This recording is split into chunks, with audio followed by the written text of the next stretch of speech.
Welcome back. So I've been on a waiting list for some parts.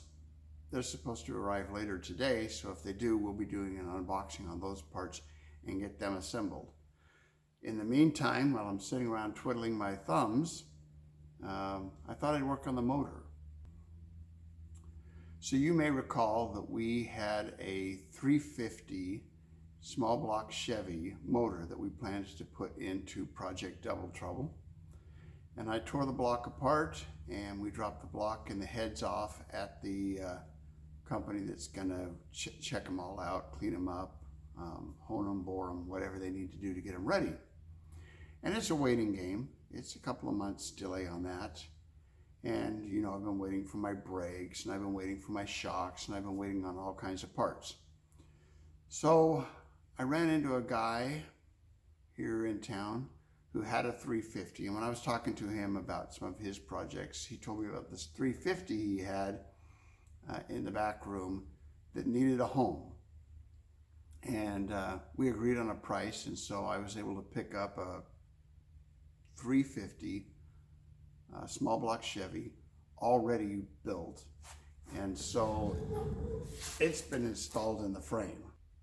This is a 1972 Chevy Camaro 350 block with 1967 Chevy Camaro 202 fueler heads on it and the Holley Avenger EFI. So Project Double Trouble turned from a carbureted machine to electronic fuel injection, which is going to go along with the power steering and the power brakes, the power windows, the power locks, the electric steering, all the modern conveniences of a new car tucked into a 1950 pickup truck. So this is the motor. We'll get the transmission sent out in the near future to have it rebuilt. When my shocks and suspension come, we'll finish putting the front end together so we can get ride height, so that we can install the rear differential and the 4-link so that we can get drive lines, and you know how the story goes. Only one thing is holding us back, and that's the shocks, and they're going to arrive today. So if they do arrive today, I can get the front end put together. You remember we did this one in a past episode, but we don't have any shocks in here, and so we can't set ride heights until we get the shocks and the springs in here. So they'll come today, knock on wood. We'll move into the other room. We'll do a quick unboxing of them, show you what we have. I'll come out here, get them installed on this, and who knows, maybe by the next time I post a video, I'll have the front end all put together and maybe even get some rollers on here so that we can get it off of the jack stands. Welcome back to Zombie Hammer Garage. It's been a few weeks since I made a video. I've been waiting for parts, frankly, but in the meantime, I was able to finish the welding and construction of the transmission mount. So we're going to install that today. What I did on the frame is I drilled holes and I installed nut certs. I don't know if you can really see what a nut cert is. It's a riveted item, goes into the frame, and then it accepts the bolt from the cross member. So I put the nut certs in the frame, and that's going to mean that our transmission mount is a bolt-on mount. And so in the future, if we need to take the tranny out, we can actually pull the 4 bolts on each side, drop the whole mount out and the cross member out, and drop the transmission out through the bottom if we should want to. I don't think that's going to be an issue with this build, but I just wanted to have the option to do that. So I'm going to throw some gloves on and we'll get this transmission mount installed in here.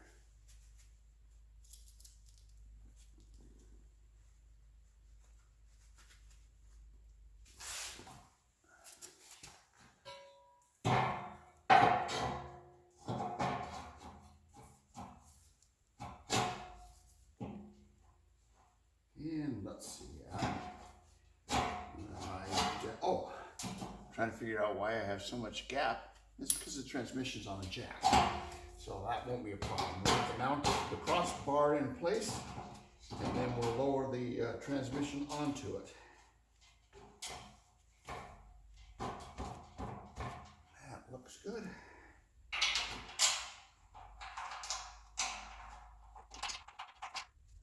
Can't feel my frame, doesn't it?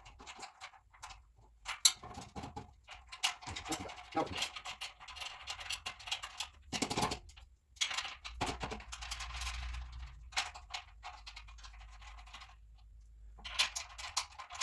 just a little bit here.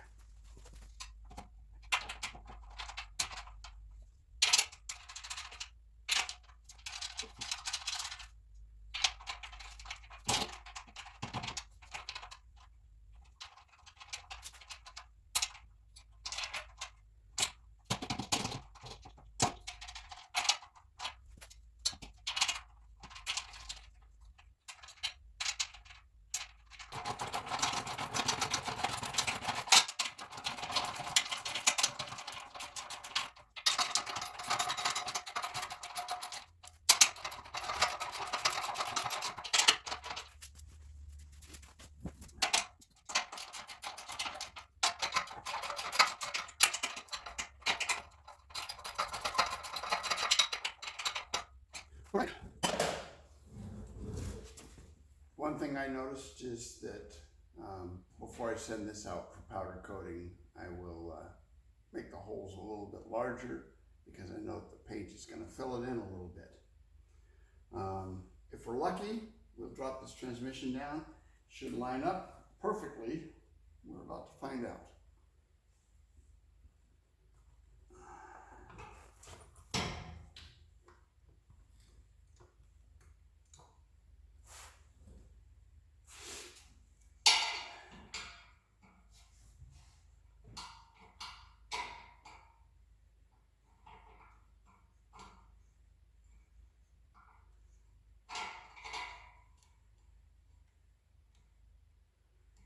Teddy lefty loosey.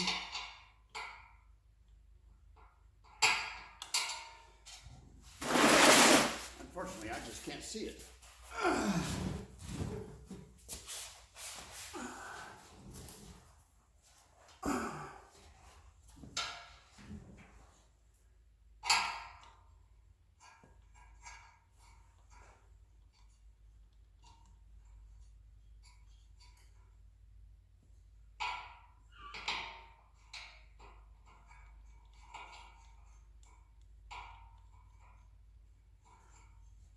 Perfect fit.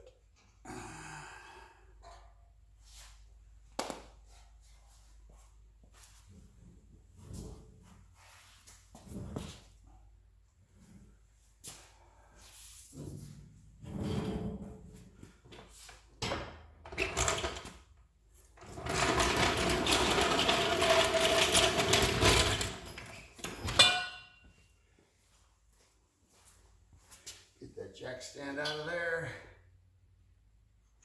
Tighten those up a little bit more. Don't worry about how ugly this transmission looks. This is just the core. It's just for spacing. It'll come out and get rebuilt. And then we'll have the Turbo 400 automatic transmission to put into this project.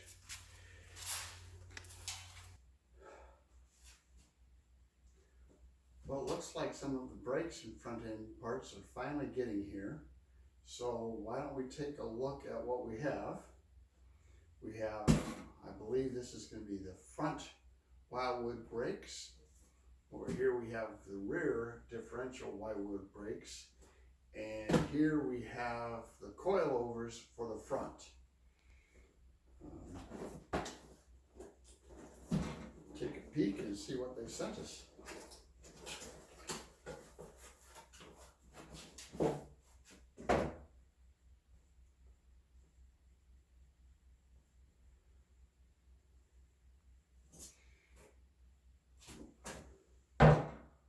Chrome springs. I did get a spanner wrench bushings as well. And if that's the case, we have the chrome springs, so this should be our shocks.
There we have our shocks for our coilovers.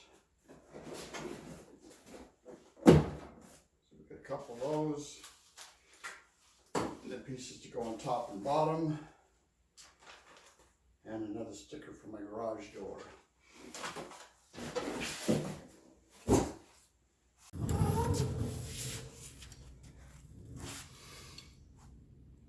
So this morning I came out to the shop and installed the spring and shock that we were waiting for in the front end that we'd assembled in a previous video. I'm going to move the camera over to the other side. I'm going to put the other side on, but it's the same as this side, so we'll fast forward through that, and when we get that side on, then we can start on the sway bar.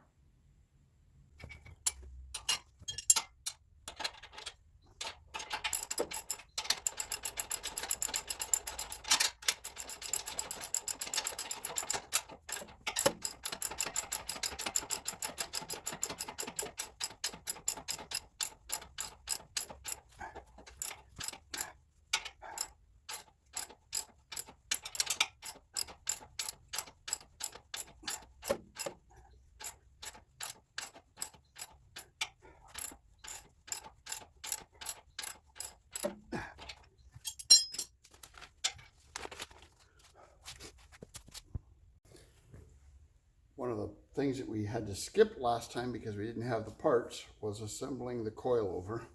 So I figured I'd slow down just a minute and go ahead and do that. So first thing we're going to do is install the adjustment nut. We'll run it all the way down to the bottom.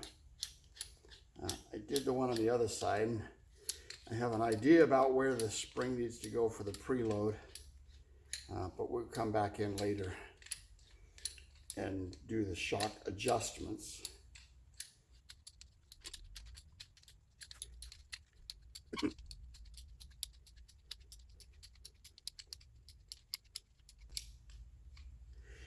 And then we put our bearings so that the spring is not riding directly on this aluminum thing, but it has these three, basically two washers and a roller bearing between them, and that will allow this to turn against the spring without the spring digging into the aluminum.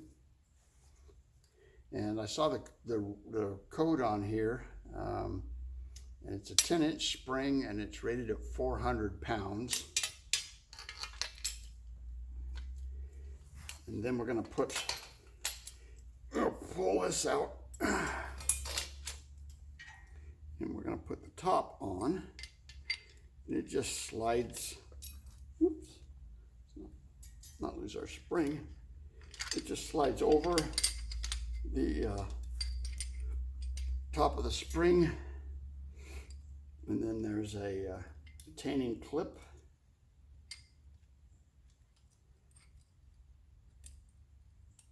that goes on. And then what we do is we turn it upside down, and we run this washer back down until it comes in contact with the spring.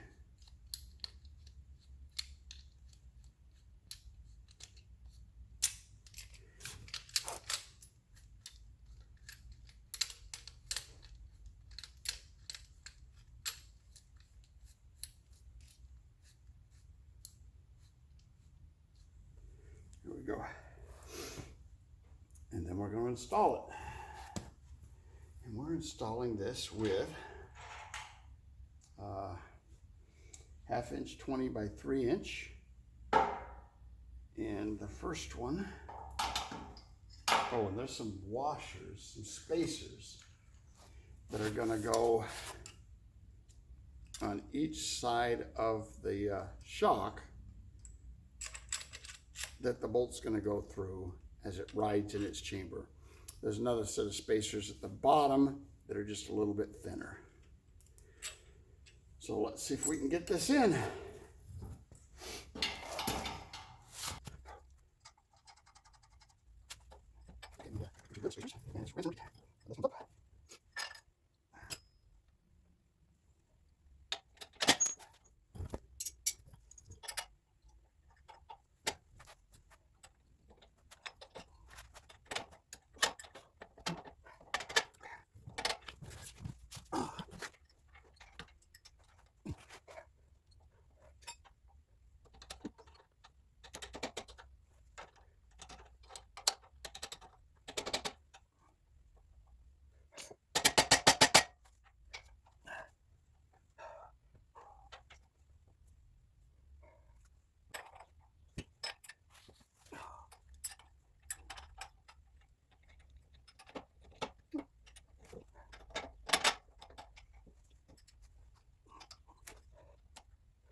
Oh, okay. I didn't press that. And we're going to take this part one more time to pick everything up too, so I'm going to press these bolts.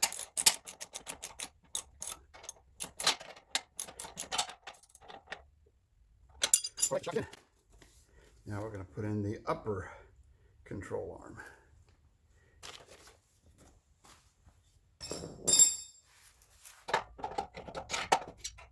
And number 2 spacer. And block nut. And same as this.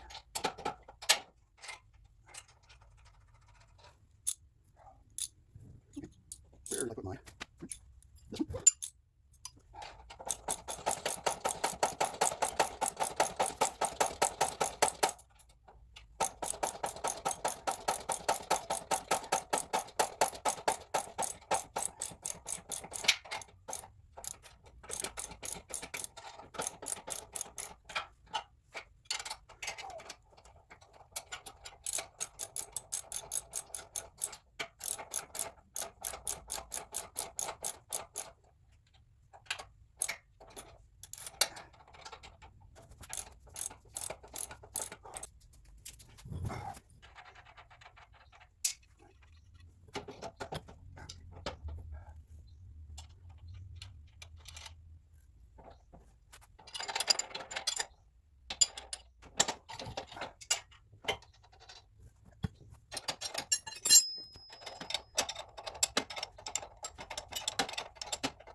We need forks.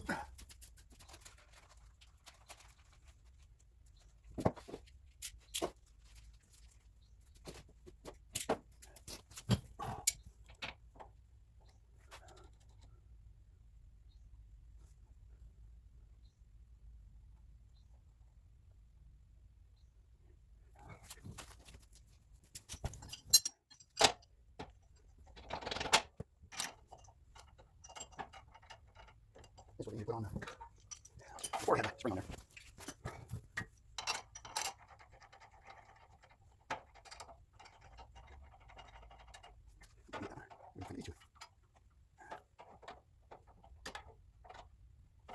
Okay, I'm going to come back for that one. Okay, now we need this.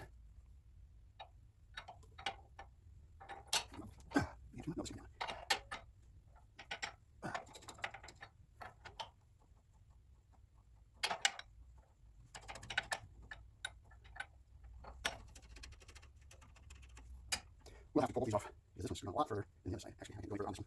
So I'm going to have to go adjust the other side. I'm going to get this one on here.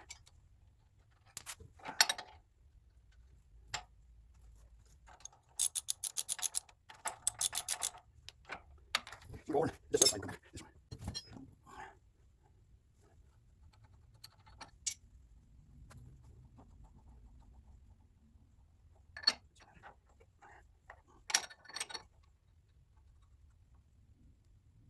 Okay.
Okay, we're ready to install the sway bar assembly. We needed both sides on it to do that. So let's get some more parts and get the sway bar on here. That way. Install the double crossing, push it over to the inside. Use 4 3/8, 16 3/4. I guess it's these.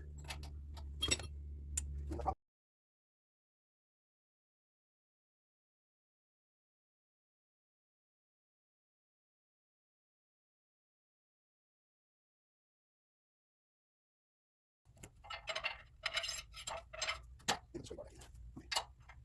Okay. And those have really tiny gallons. So get this one started at the top and bottom. So get it started on here.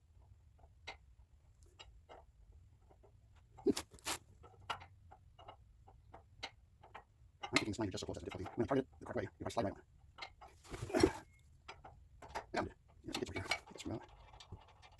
So let's lay ours on control lines and line them flush with the end of the bar. Make sure they are parallel or clock to one another. Then tighten 3/8, 24 by 2.5. Okay, try this one and this one. And let's see if the picture shows both from the top. We have a couple of sockets for that. And I'll do that. Okay. Do that. I used down just a second ago.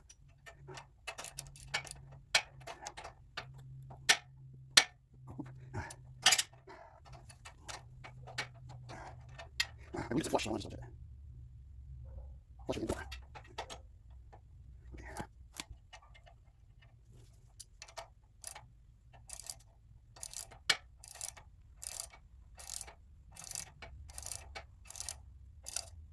Okay.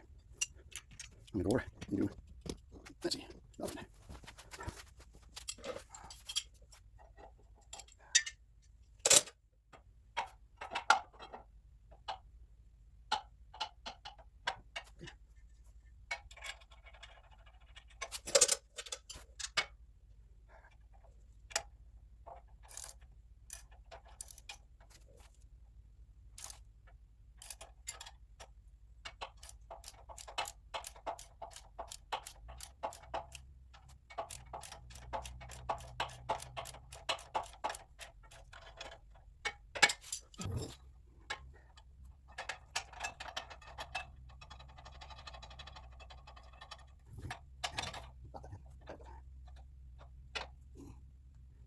I think that's the side right here. I'm going to roll it using half inch 22 quarters.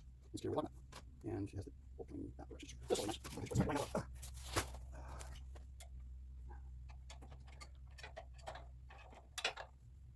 Probably easier. Let's open first. Where's this?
that concludes the assembly of the front end for today. We got our shocks and springs in, we've got our sway bar in, we've got the passenger and the driver's side front suspension all installed. Obviously we'll have to dial it in for the, make sure the wheels are in line with each other, and that kind of fun stuff. In the next video, we'll be installing the Wildwood front disc brakes. Until then, have a great day.